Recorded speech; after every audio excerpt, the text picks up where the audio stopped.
A little black girl walks into a toy store with $19.10, then calmly asks to buy a father. The owner freezes, the customers stare, but what starts as a quiet moment spirals into a storm that shakes the city's conscience. This isn't just a story, it's a test of love race and what it means to belong. Where are you watching from and what time of day is it for you right now? Under the soft amber glow of the overhead lights, the Gibson Treasures toy store looked like something pulled from a catalog. Every shelf was lined with perfectly packaged toys, wooden train sets, plush animals with satin bows, doll houses that resembled mini mansions. The glass counters gleamed. The floors had been waxed just that morning. Behind the counter stood a young woman named Lena, her hair pulled back neatly, her name tag tucked just above the logo on her vest. She was scanning inventory on a tablet when the front door chimed softly. The sound wasn't unusual. Customers came and went all day. But this time, Lena looked up. So did the man at the far end of the store. Daniel Gibson, the owner, was reviewing a supplier invoice when his ears caught something in that chime. He glanced over the top of his reading glasses and saw the little figure just inside the door. She didn't belong there. Anyone could see it. The girl was maybe 6 years old, small for her age. Her coat 2 sizes too big was held closed with a safety pin where buttons had once been. The hem was frayed. Her jeans were thin, her shoes mismatched. One had a sole beginning to separate from the toe. She carried a cloth bag, faded blue canvas, the kind grocers used to give out before they all switched to paper, and held it with both hands, gripping it tight, like it held something precious. Her face was clean but wind-chapped, her dark curls tucked under a knitted cap that had seen better winters. The customers near the register noticed her too. A well-dressed woman clutching a shopping bag took one subtle step to the side. Another man holding a boxed chess set turned toward the clerk with a look of slight annoyance as if expecting someone to intervene. Lena's finger paused on the tablet screen. The store's security guard, a middle-aged man named Curtis, began to approach from the side, not aggressively, but with the kind of practiced presence that said he had done this before. He didn't speak loudly, just enough for the nearby customers to hear him doing his job. "Sweetheart," Curtis said, lowering his voice to the calm tone adults use with lost children, "this isn't the place to wait out the cold. Do you need someone to call home for you?" The girl didn't answer. She took 2 slow steps forward, eyes scanning the shelves, not with the frantic energy of a child who wanted toys, not even with hope. She looked like someone searching for something specific. Daniel put down his folder. He stepped out from behind the aisle, moving toward the front of the store. His coat was neatly pressed, his slacks tailored, his shoes polished. In a place like Gibson Treasures, Daniel was as much part of the brand as the products themselves. He didn't say anything at first. He just raised a hand gently to Curtis, who hesitated, then stepped back a few paces. The girl finally looked up at Daniel, not at the guard. Her eyes were large and clear, darker than her coat, and utterly calm. She didn't smile. She didn't shrink. She stood there with the bearing of someone who had decided this was her moment and would not be moved from it. Daniel cleared his throat quietly, then asked, "Are you looking for something in particular?" She nodded once seriously. "I came to buy something," she said. Her voice was soft, but even the syllables pronounced carefully, like she'd practiced the line in her head more than once.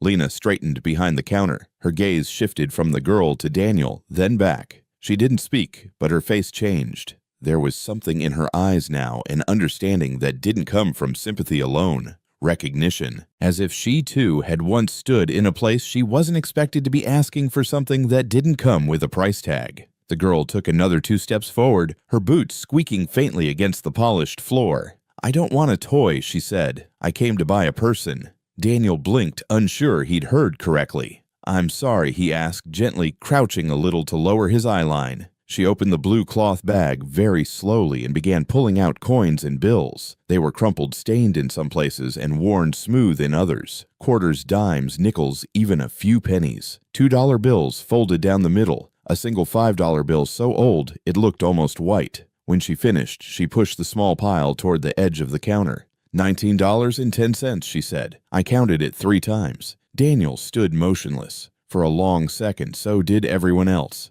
"Who is it you think you're buying?" he asked. She didn't hesitate. "A dad." Daniel opened his mouth, but nothing came out. The girl looked up at him again. "My mom said dads are the ones who keep you safe at night, even when you're asleep. I've had bad dreams. I want someone to stay until they go away."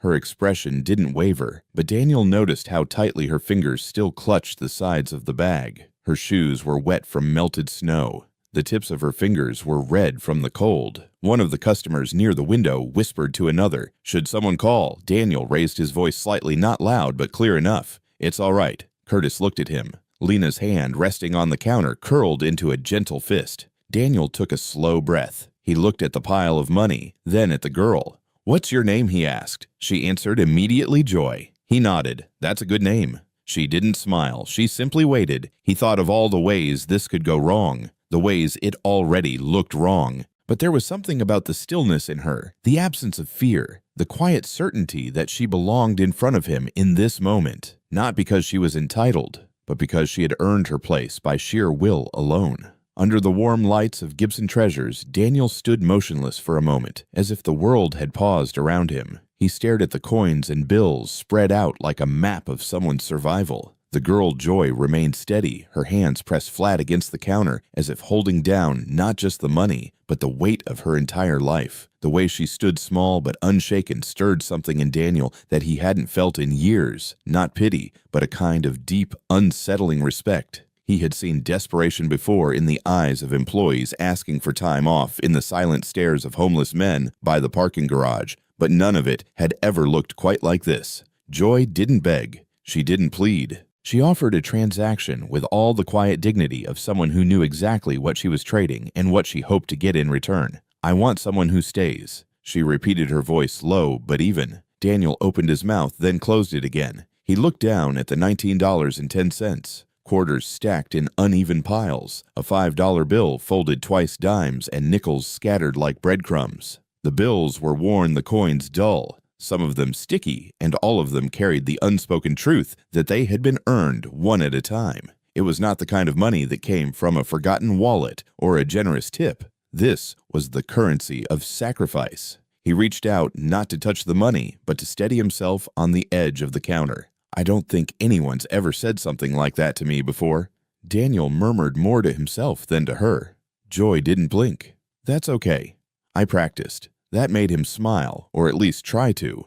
There was no irony in her words, no manipulation. She had rehearsed this, not for sympathy, but because she knew she'd have to get it right the first time. He realized then how much pressure must have been folded into those crumpled bills. Every coin came with the hope that anyone might take her offer seriously. And now, here she was, 6 years old, asking a stranger to be her father in the only way she thought the world would understand. "Where's your mom?" he asked softly. Joy hesitated for just a second. "She sleeps now, all the time. People said she went to God, but God doesn't hug." Daniel felt a thud in his chest, not from surprise, but from the precision of her answer. It wasn't poetic. It was just how she saw the world. Straight lines, no frills. He turned to glance at Lena, who was watching quietly from behind the counter. Her expression was unreadable, somewhere between pain and restraint. She gave a subtle nod toward Joy, as if to say, "Keep listening." Daniel took a slow breath and crouched so his eyes were level with the girl's. "You know," he began carefully, "most people don't buy families. That's not really how it works." Joy didn't flinch. "But I've tried the other way. Asking doesn't work. When you ask, they say yes, then leave. When you pay, they have to stay. That's what rent is." Daniel blinked, unsure whether to cry or curse. He couldn't find the words to respond to a logic so painfully practical. He looked down again at the coins. There was something horrifying about seeing capitalism reflected back at him through a child's understanding of love. "You've been on your own." Joy nodded, then shrugged. "Sometimes I stay in the library until they close. Then I go to the laundry place. If they chase me out, I sleep behind the grocery store.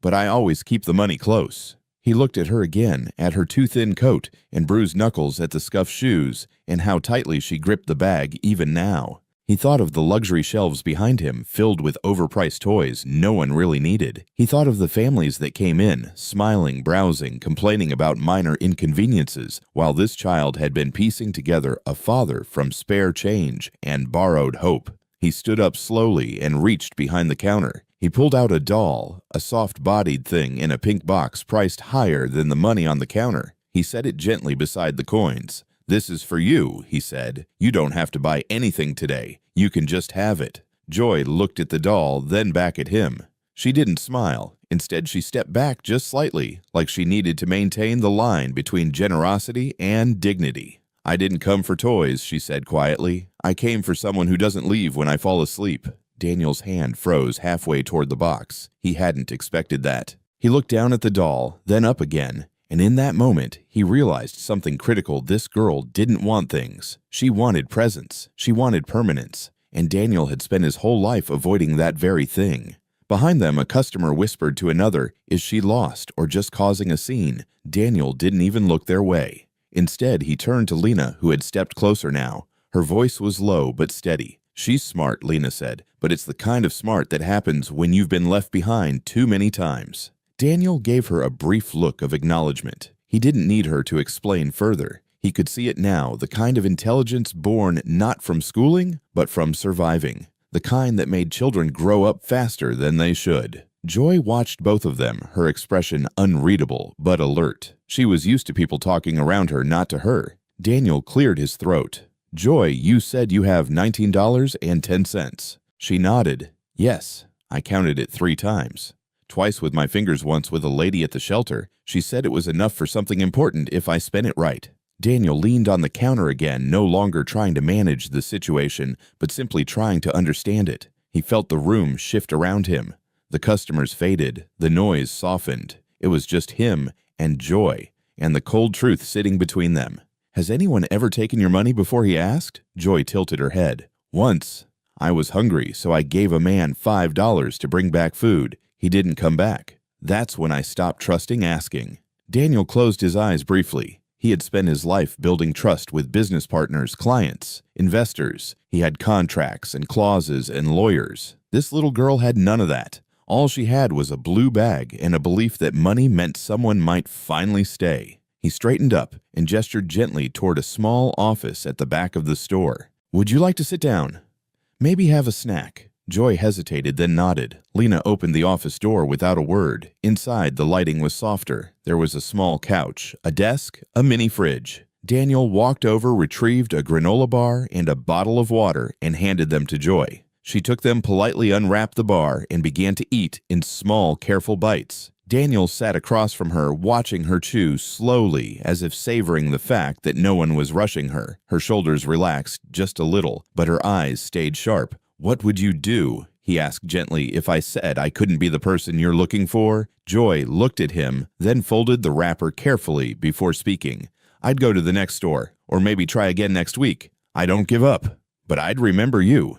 Under the low hum of the back office's fluorescent light, time felt stretched thin. Daniel sat behind the modest wooden desk, fingers interlocked, elbows resting on the edge, while Joy perched on the arm of a faded upholstered chair across from him, her feet not quite reaching the floor. She had finished the granola bar in small, tidy bites and placed the wrapper inside her canvas bag with almost ceremonial care. Her composure hadn't cracked, not once. She held herself with the grace of someone who'd had to grow up without permission, without timing, and certainly without choice.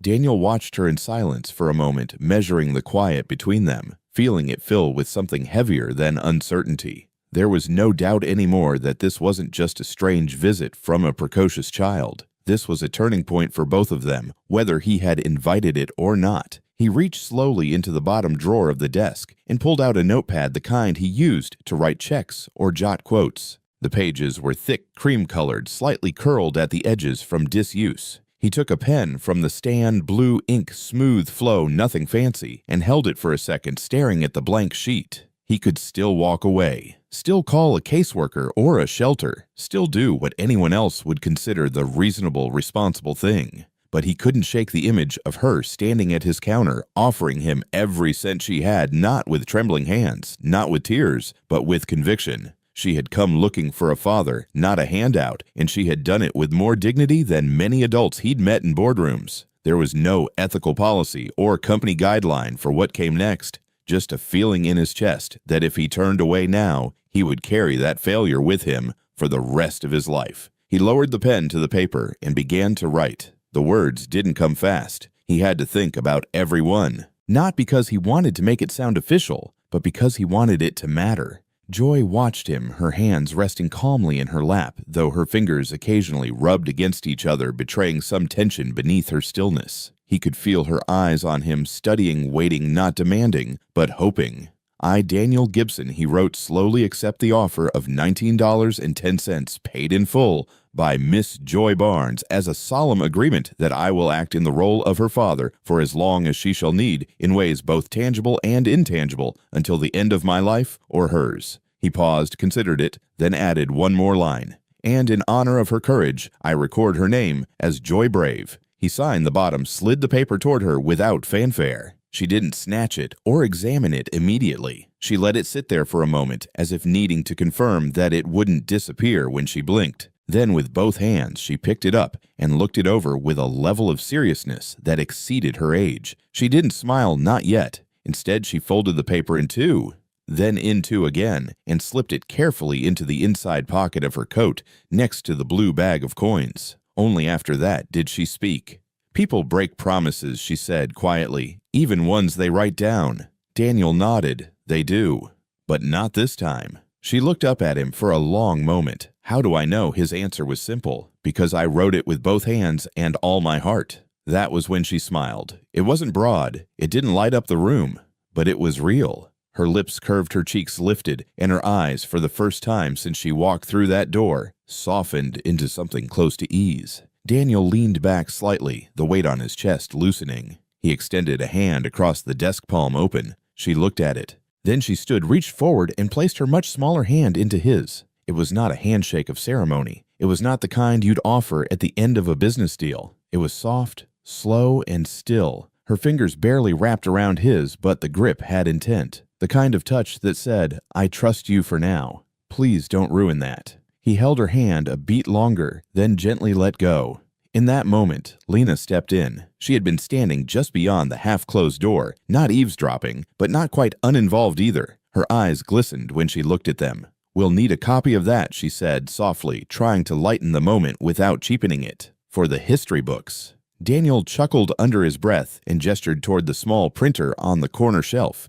Make as many as you want. Joy turned to Lena. Can she keep one too? For backup, Lena nodded. I'll frame it. Joy seemed to like that idea. A few moments passed with no words, just the three of them standing in that modest office where something life-altering had just happened. Joy's presence no longer felt like a mystery or a disruption. It felt earned, like she belonged there. Not because Daniel had agreed to something noble, but because the act of saying yes had brought a new shape to both their lives. Daniel broke the silence again. Would you like to go home now, Joy?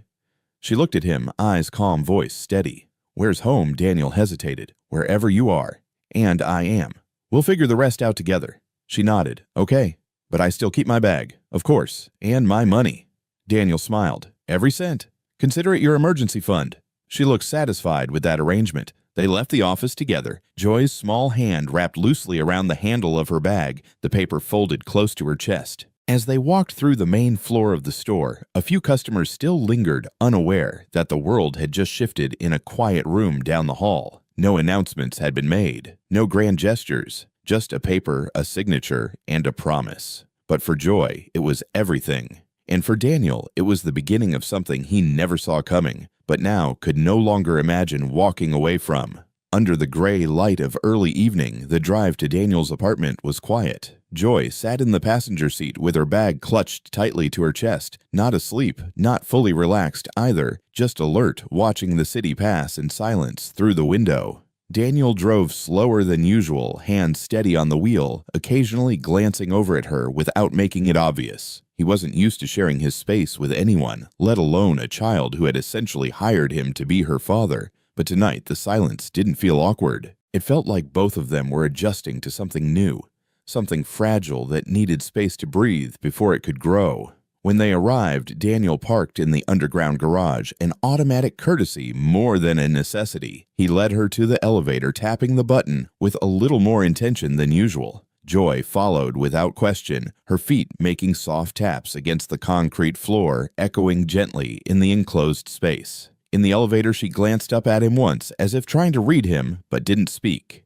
He cleared his throat. It's not fancy, he said almost apologetically. Just a place to sleep mostly. She nodded, still silent. The apartment was just as he described, clean, sparse, a bit too orderly. It had the feel of a life well maintained, but rarely lived in. The walls were mostly bare save for one framed photo of his late father and a clock that ticked louder than it should in the otherwise quiet room. Joy stepped inside, pausing in the entryway. She didn't look overwhelmed or impressed. She just took it in the way a child from instability does, with quick, sharp eyes and subtle calculations. She glanced toward the hallway, toward the kitchen, toward the sofa with its neatly arranged cushions, all without moving from her spot. Daniel watched her take it all in. "You can leave your bag by the door if you want," he offered. She shook her head. "I like keeping it close." He didn't press. Instead, he gestured toward the kitchen. "You hungry?" Joy looked up at him. "A little, but I don't need a big meal. I'm used to skipping." He exhaled through his nose, more sigh than breath. "Well, nobody's skipping tonight." He made his way to the pantry, pulling out a can of tomato soup and a sleeve of saltine crackers. There was some bread left slightly stale but still usable and a block of cheddar in the fridge. He set to work making grilled cheese sandwiches and warming up the soup, and as he moved, he found himself trying not to seem unsure, trying not to look like someone who hadn't cooked for anyone but himself in over a decade. Joy wandered toward the table and sat quietly, feet dangling off the chair. She placed her bag beside her and began to unfold a small piece of paper she had pulled from the front pocket. It was blank on one side, but on the back, a faint crease indicated it had been folded many times. "What's that?" Daniel asked, setting bowls on the table. "It's for folding," she said simply. "Do you know how to make a paper crane?" Daniel shook his head. "Never learned." She reached for another napkin from the holder and began folding slowly, deliberately, her small fingers moving with practiced confidence. "My mom taught me. She said cranes keep promises. If you give one to someone, they have to mean what they say." Daniel paused with a spoon in his hand. "That sounds like a serious tradition." Joy looked at him, her expression unreadable. "It is, but most people just throw them away." He sat across from her, unsure how to respond, so he didn't. Instead, he poured soup into her bowl and set a sandwich on her plate. The smell was familiar, comforting in a way he hadn't expected. It filled the quiet with warmth. Joy put down the crane half folded and picked up her spoon. She blew gently on the surface before tasting the soup. After a few bites, she looked up. "Do you eat too, or do you skip dinner like me?" Daniel blinked. Yeah, I eat." She tilted her head, thoughtful. "But you look like someone who forgets to." He smiled just barely. "That's probably true. They ate in companionable quiet for a while, the kind that only happens when neither person feels the need to impress the other." Daniel chewed slowly, thinking about how odd this all was. This child, this meal, this table that had never been set for two. But the oddness was beginning to fade, replaced by something calmer, something almost right. After she finished her sandwich, Joy picked up the napkin again and continued folding. Daniel watched her hands, delicate but precise. He had always thought of kids as messy, unpredictable, loud. Joy was none of those things. She was neat, quiet, careful. And that realization hurt a little. Children weren't supposed to be this careful. They were supposed to be free. She held up the finished crane. "You want it?" Daniel hesitated. "Are you sure you said they're for promises?" She nodded. "That's why." He took it gently from her hand. The paper was warm from her touch. He turned it over in his palm, careful not to crease the wings. "Thank you," he said, meaning it. Joy leaned back in her chair. "You should keep it near your bed, just in case." "Just in case what?" "In case you forget." He looked at her, more struck than he wanted to admit. "Forget what? That you said yes." He swallowed. "I won't." She didn't reply. She didn't need to.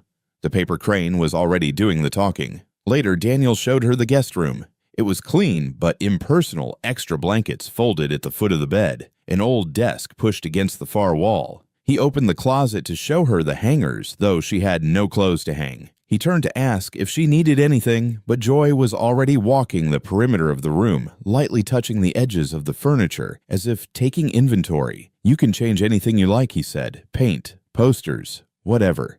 Joy paused, then turned to him. "It's okay." Daniel stood in the doorway, unsure if he should leave or stay. He finally said, "There's a nightlight in the drawer if you need it, and you can leave the door open. I'll be just down the hall." Joy nodded. "Okay." He lingered for a moment longer, then started to turn away. "Thanks for dinner, Dad," she said quietly. Daniel froze. His hand was still on the doorframe, his back half turned. He hadn't expected it, not now. Maybe not ever. The word hit him square in the chest, not loud, not forced, just honest, raw. He turned back slowly. Joy had already crawled into bed, pulling the blanket up to her chin, the crane placed gently on the nightstand. "You're welcome," he said. His voice caught, but he didn't hide it. She didn't say anything else. Her eyes were already half closed, not from exhaustion, but from safety, from stillness. Daniel walked back to his room in the dark, holding the doorframe a second longer than he needed to. Something about the way she said Dad would not leave him. It wasn't just a word. It was a trust, a key, given without ceremony, one he hadn't earned, but desperately wanted to be worthy of. He placed the second crane she'd made on his own nightstand beside a photo of his father. The apartment was still quiet, still neat, but now, for the first time in a long time, it didn't feel empty. The doorbell rang on a quiet Sunday afternoon, not with urgency, but with a rhythm that felt oddly intentional. Daniel was folding laundry while Joy was sitting at the small table by the window, coloring a new paper crane with a blue crayon. The afternoon light had settled across the apartment in soft amber streaks, and the stillness had the kind of peace Daniel hadn't felt in years. That moment was disrupted the second Joy looked up and said, "Should I get it?" Daniel stood up, brushing a towel off his hands. "No, I'll get it." When he opened the door, he didn't expect to see Rosalind Johnston standing there holding a paper bag in both hands, like it might shield her from whatever was about to happen. She looked the same, and not the same, still composed, still meticulous, but with a tension around her mouth he hadn't seen before. "Hi," she said. "I was in the neighborhood. I brought those apple turnovers from the bakery on 9th. You always liked them." Daniel blinked, caught between surprise and caution. "Rosalind, this is unexpected." She nodded.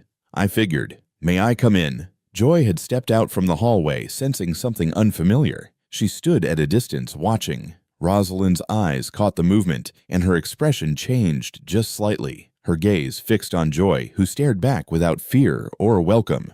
"Who's that?" Rosalind asked, her voice neutral but clipped. "Her name is Joy," Daniel said. "She lives here." Rosalind stepped in slowly, the bag of pastries still held tight in her hands. She scanned the apartment like she was mapping a place she'd once known that had since been rearranged without her. "Lives here," she repeated, trying out the words. She looked back at Joy. "How old is she?" "6," Daniel answered. "And what exactly is she to you, Daniel?" He looked at her directly. "She's family." The silence that followed was heavy and tense, punctuated only by the sound of Joy quietly returning to her table. She resumed folding, though her hands moved more slowly. Rosalind placed the bag of pastries on the counter, but didn't sit down. "You told me you weren't ready. You told me you couldn't be a parent again." "Not after—" Daniel's jaw tightened. "I know what I said. But then she walked into my life with $19.10 and asked if she could buy a father. What would you have done?" Rosalind closed her eyes briefly. "I carried a daughter once. We never named her. We were too scared. I remember decorating the room, the soft green walls, the mobile with stars I hung above the crib. I still have the box of clothes in my closet. And now I walk into this place and see a child, and she calls you Dad." Her voice cracked, but she didn't cry. It was the kind of pain that had become scar tissue. Daniel stepped forward. "She didn't replace her. She isn't filling a space. I didn't go looking for her. But she was standing there, cold, alone, brave as hell, and I couldn't say no." Rosalind's eyes flicked back to Joy, who was now coloring a folded wing with sharp focus. "Does she know who I am?" "Not yet," Daniel said. Rosalind approached the table slowly. "Hi, Joy. I'm Rosalind. I used to know Daniel very well." Joy looked up. "Nice to meet you." Rosalind sat on the edge of the armchair. "Do you like living here?" Joy considered the question. "It's quiet, and there's soup most nights. I like soup." Rosalind gave a strained smile. "That sounds nice." There was another pause. Then Joy stood, walked to her bag, and pulled out a carefully folded red paper crane. She walked back and held it out. "This is for you. It helps when you're missing something." Rosalind took it with trembling hands. She didn't look at it right away, just held it between her fingers like something too delicate to unfold. "Thank you," she said. Joy nodded and returned to her table. Rosalind looked back at Daniel. "She's strong." "She had to be," he replied. "You changed," she said, standing up. "I waited for that, but I didn't think I'd miss it." Daniel walked her to the door. "I'm still sorry." "Me too," she said. As she stepped out into the hallway, she turned one last time. "Don't forget the box in the closet. Some of those things were yours too. She left without closing the door fully. Daniel stood there a moment, then pushed it shut with a gentle click. When he turned around, Joy was watching him. "Are you okay?" she asked. "Yeah," he said quietly.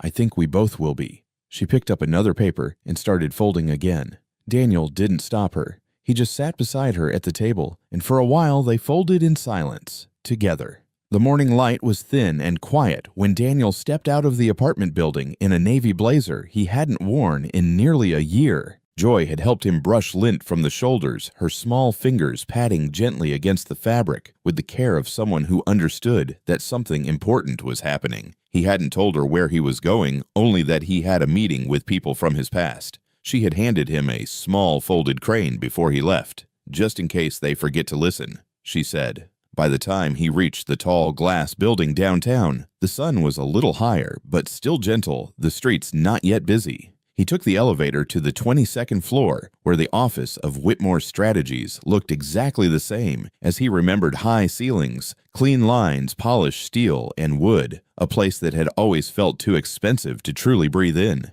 He had once thought he belonged here. "Mr. Gibson, welcome back," the receptionist said. She didn't recognize him, but smiled the way people are trained to smile when they think they should. A younger man in a gray suit came to lead him through the frosted glass hallway to the conference room. Inside, the faces were familiar: Robert Langley, Dana Park, Charles Whitmore himself. They stood to shake his hand, made practiced jokes about how it had been too long, how he was missed in the boardroom.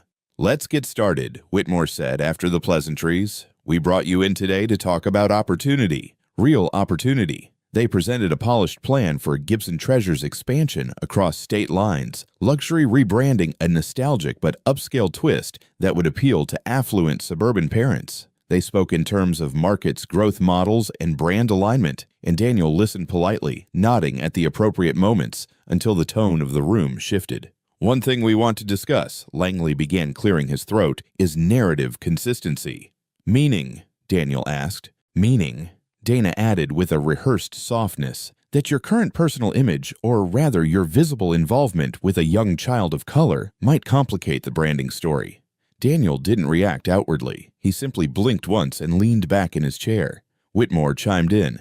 "We don't mean to question your personal life, but public perception matters. The image you present, it sets a tone." Langley leaned forward. "People are sensitive these days, but also traditional. It's just easier to position the brand in line with what our data says is the most digestible image." "Digestible," Daniel repeated slowly. Dana offered a sympathetic smile. "This isn't about Joy, or you, not really. It's about clarity of message. Families trust what looks like them." Daniel sat in the silence that followed, letting it stretch just long enough to make them uncomfortable. Then he reached into his pocket and took out the paper crane Joy had given him. He placed it on the table just beside the glossy pitch book and looked at each of them. "She bought me with $19.10, he said. "That's all she had, and I signed my name to a promise that I would be hers. You're asking me to step away from that promise." Whitmore spoke with a businessman's calm. "We're asking you to think long-term. The business could benefit so many more people." Daniel stood. "I am thinking long-term. I'm thinking about what she'll remember when she's older, whether I stood up for her or tried to tuck her behind a curtain so men in suits wouldn't get nervous." Langley shifted in his seat. "It doesn't have to be that dramatic. We're talking optics." Daniel leaned across the table, voice still even but firm. "Then here's your optic. A man who chose a child over a contract." He gathered his papers, left the pitch book behind, and walked out without another word. In the hallway, he passed the receptionist again, her smile faltering slightly as she saw his face. Outside, the air felt cleaner. Lena was waiting near a bench by the building's front steps. She looked up when she saw him, raised an eyebrow. "That quick, huh?" Daniel exhaled. "Didn't take much." She handed him a coffee. "They tried the polite route, didn't they? Tried to feed me digestible images." She laughed, short and sharp. "They once told me I sounded too urban for reception. I practiced my phone voice for weeks." "You learned to shrink." Daniel nodded. "I'm done shrinking." Lena looked at him for a moment, then smiled.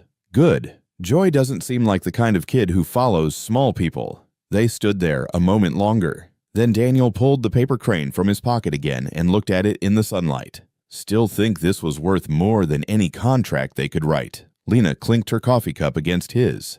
to new kinds of deals.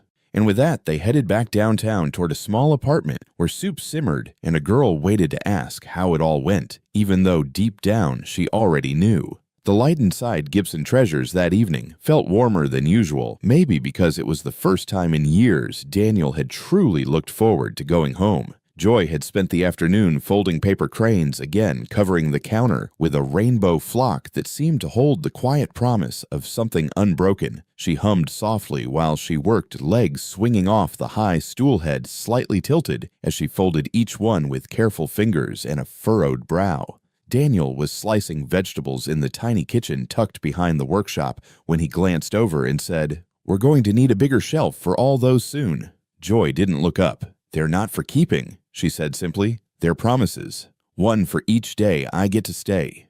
Daniel froze for a second. The knife paused mid-air. He swallowed. "Then we'll make sure the shelf never runs out of space." That was the last quiet moment before the knock. It wasn't the kind of knock that neighbors used. It was firm, official, like something that came with consequence. Daniel wiped his hands and opened the door, and the world tilted. Two people stood on the porch. One tall, lean man in a navy coat with a clipboard and a woman holding a small file folder. "Mr. Gibson," the man asked, "we're with Child Protective Services. We've received a report concerning the welfare of a minor residing here. May we come in?" Joy peeked from behind the counter. Her eyes went to the clipboard, then to the woman's face, then to Daniel. She didn't move, didn't speak. Daniel stepped outside, gently pulling the door behind him. "What are you talking about?" The woman flipped open the file. "We received an anonymous tip suggesting potential irregularities in the care environment. We need to take the child in for temporary assessment pending investigation. She's not a stray," Daniel said sharply. "She's safe here."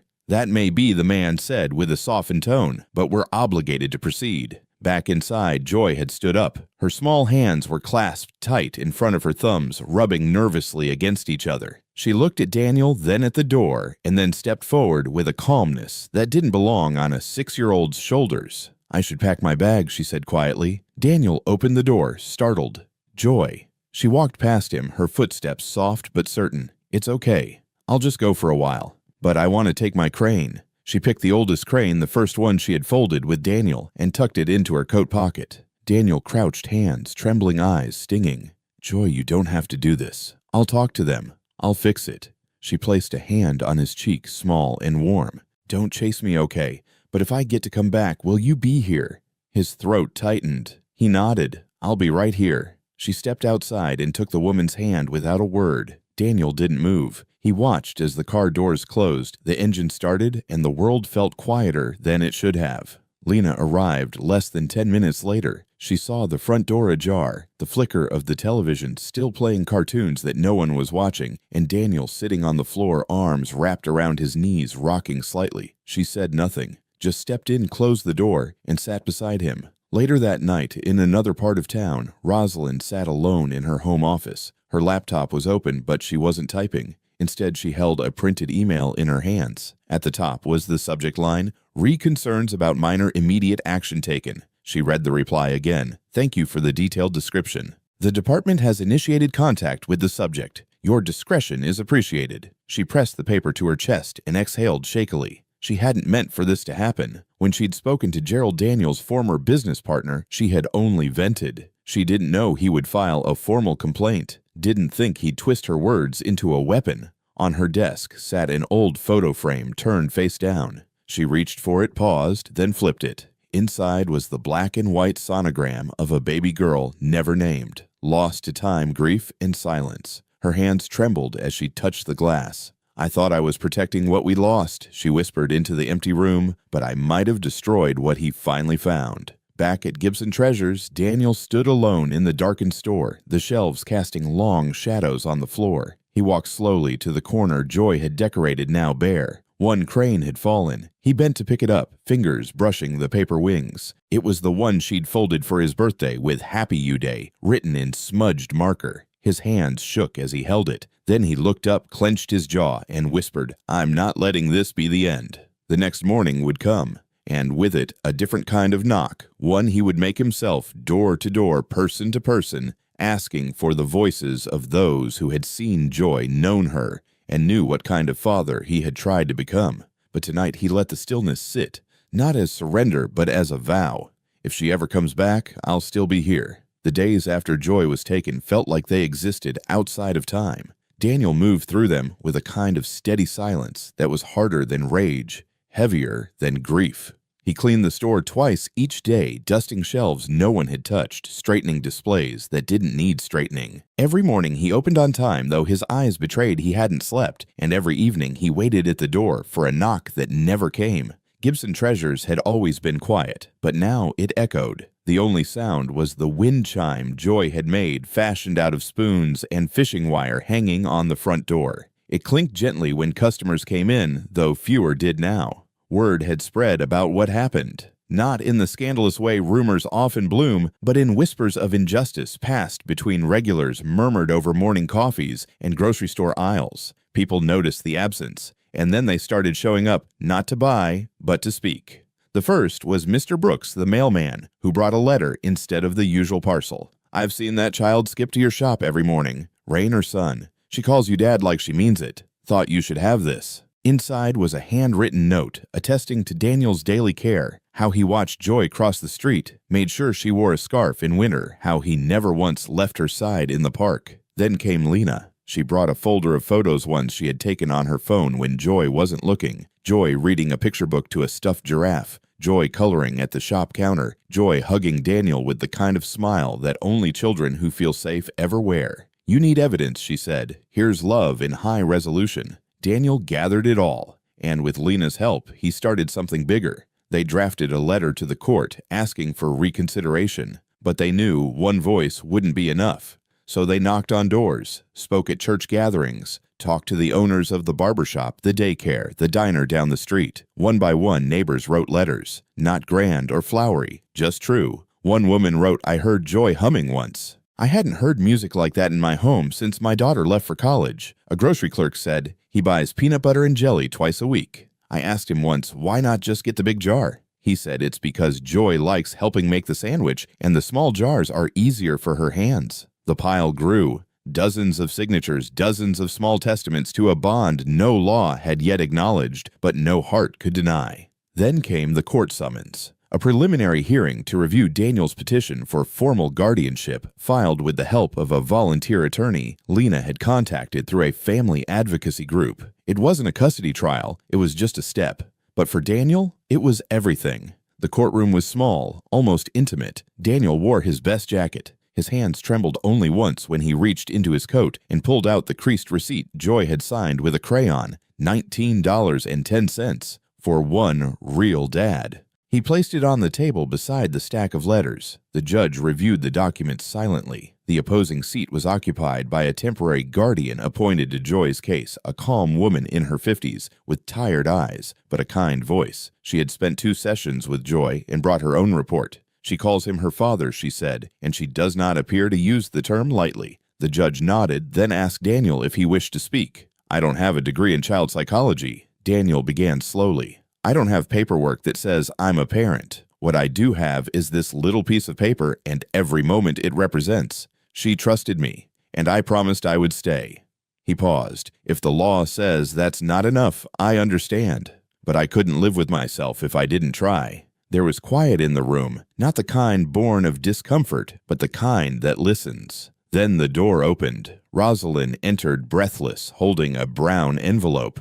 The judge frowned, and Daniel turned stunned. She walked straight to the front, eyes not meeting his yet, and asked to submit a statement. The judge allowed it. "I came to speak not as someone who left him," Rosalind began, "but as someone who once dreamed of building a life with him. I lost a child once, not in the way you think, not to accident or illness, but to timed fear, to silence. I carried her for 8 months. Then one morning there was no heartbeat. Her voice cracked but held. I shut down. I left Daniel. I never healed. And when I saw him with Joy, I mistook my grief for protection. I thought if I said the right thing to the wrong person, I could take back control.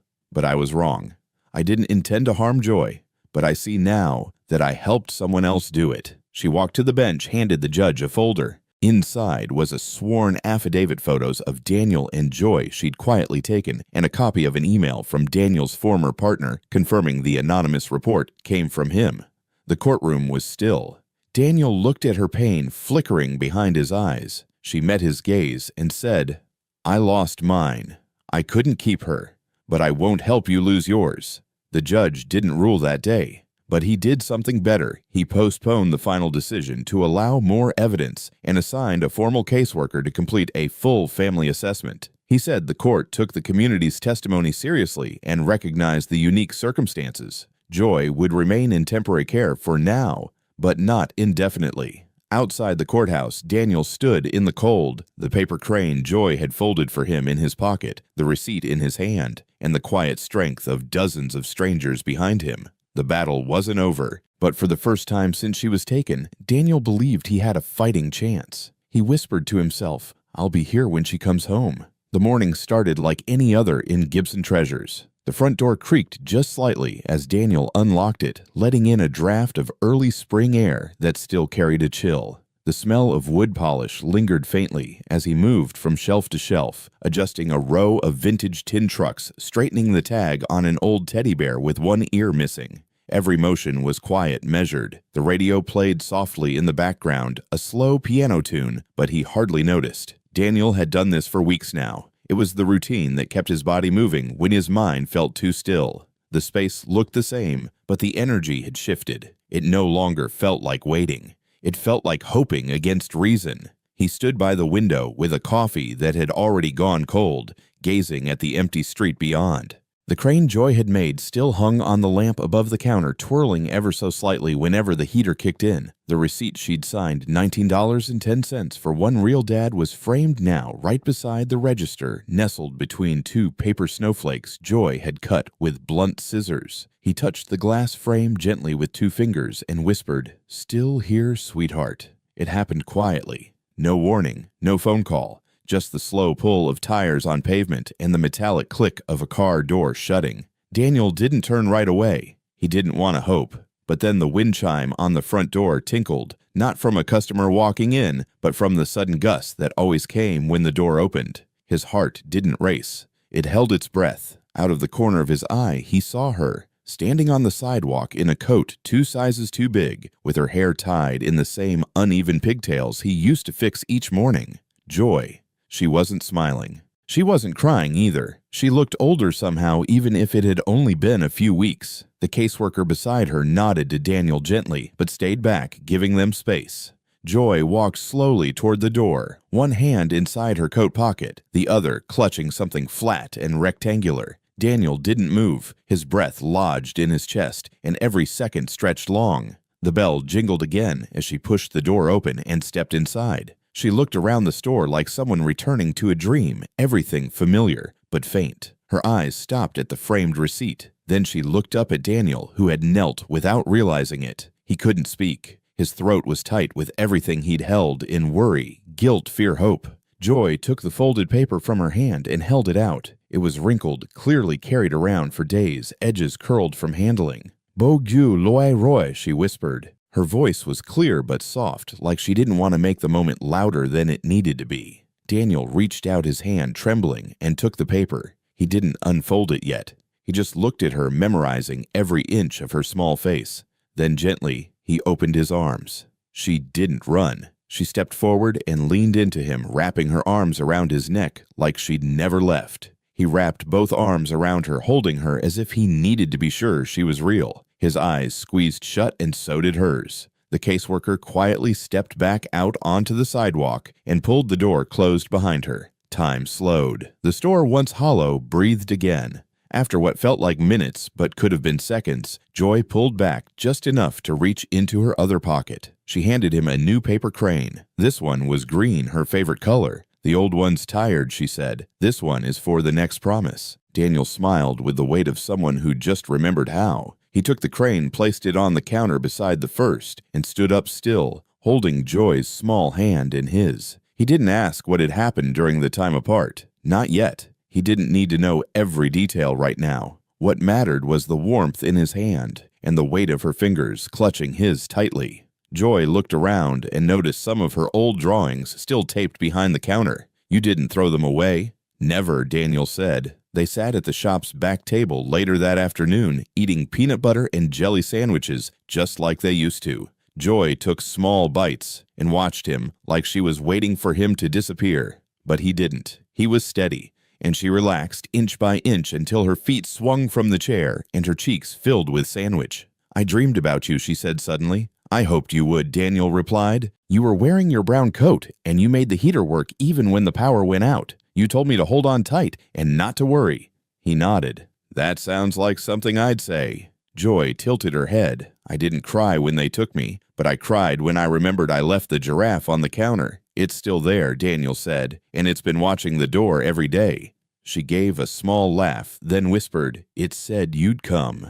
When the sun began to set, they lit the small lamp by the window and sat in the warm glow, reading from the same picture book they'd read the first week Joy arrived. She rested her head against his arm and didn't move, and Daniel, who had once built walls so high around his heart, let every brick fall. As the first star blinked into the evening sky, Joy looked up. "You don't have to be my real dad, you know."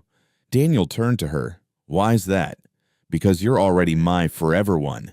He didn't speak. He didn't need to. Outside, the wind chime moved gently, and the green paper crane fluttered just slightly, settling into its new home. The following spring, something subtle but meaningful changed in the front display window of Gibson Treasures. Where there once stood antique carousel horses and delicate porcelain dolls, there now sat a handmade wooden sign painted by a child's hand. The letters weren't perfectly straight, and the colors bled into each other slightly, but the message was unmistakable. It read, "A place for the brave free play Saturdays, for kids who need a dad or just a safe place to dream." The idea had started small. Joy had asked if she could invite a girl from the shelter to come play with her. One child became two, two became 10. Daniel had spoken with Lena, and they carved out the back third of the store, the old train display room that hadn't been used in years, and turned it into something entirely new. Low shelves held gently cleaned toys, coloring books, hand puppets, and bins of mismatched Legos. A second-hand rug lay beneath a patchwork of beanbags. The light was warm, the air always smelled faintly of cinnamon, and the rule was simple. If you were a kid and you needed a little magic, this was your space. Every Saturday, Daniel would unlock the side entrance by 9. By 10, there would be laughter and scuffles and voices raised in arguments about who had the red crayon first. Joy had taken on the role of mentor with a seriousness far beyond her years. She helped settle disputes, explained how to build paper cranes, and gently reminded newcomers that you didn't have to be brave all the time, but it helped. One morning, a boy, no older than 5, came in, clinging to the hand of his older sister. His shoes were too small, his hoodie torn at the cuffs, and he kept looking over his shoulder like someone might take him back at any moment. Joy crouched beside him and offered him the same giraffe she once feared had been left behind. The boy took it silent at first, then hugged it so tightly his knuckles turned white. Daniel watched all of this from behind the counter. He no longer stood stiffly. His posture had softened, his brow more often relaxed. Sometimes Lena would catch him smiling when he didn't realize anyone was watching. The kind of smile that said something had been healed in him. Maybe not fully, maybe not forever, but enough. On the last Saturday of each month, a small gathering would take place near the register. No official speeches, no cameras, just people who had been changed. Neighbors, staff, social workers, even the city mailman once stopped by. They would share coffee trade stories and drop donations into a quiet jar that bore the words, "Because $19.10 changed everything." Rosalind came one afternoon unannounced, but not unexpected. She brought a stack of children's books and asked if she could leave them for the reading corner. She didn't stay long, but before she left, she placed her hand gently on Joy's shoulder and whispered, "You gave back something I thought I lost."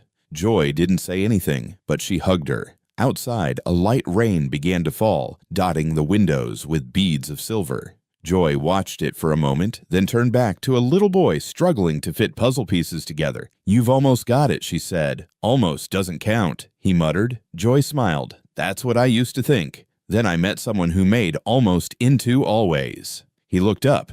"You mean your dad?" Joy nodded. "Yeah, he's the reason this place is here." Later that day, just before closing, Daniel sat behind the counter and read aloud from a book Joy had picked. His voice was steady, but the story's final line caught on the edge of his breath. Joy, sitting cross-legged beside the new boy, glanced up and squeezed his hand. In the soft light surrounded by shelves of toys and the laughter of children who didn't always have reasons to laugh, something solid took root. A kind of peace, yes, but also something deeper legacy. And if, on any given Saturday, a child happened to walk through that door with a wrinkled bill and a heart full of questions, Joy would greet them with a quiet, knowing grin and say, "If you're looking for love, bring what you've got. Doesn't have to be much. Just be brave. Sometimes that's all it takes. If you've stayed with us until this very moment, thank you truly." Stories like this aren't just told, they're felt. Somewhere in this long, winding tale, maybe you saw a reflection of someone you love. Or maybe just maybe a little part of yourself. Wherever you're watching from, your presence here means more than you know. Let us know in the comments where you're listening from. We'd love to hear from you. Your support, your thoughts, your kindness. It helps us keep telling the stories that matter. If this one touched you, consider liking and subscribing. It's more than a button. It's a quiet hand reaching back saying, "I believe in stories that heal." Until next time, take care. We'll be right here with the next one waiting like always, with a little hope in a full heart. Join us to share meaningful stories by hitting the like and subscribe buttons. Don't forget to turn on the notification bell to start your day with profound lessons and heartfelt empathy.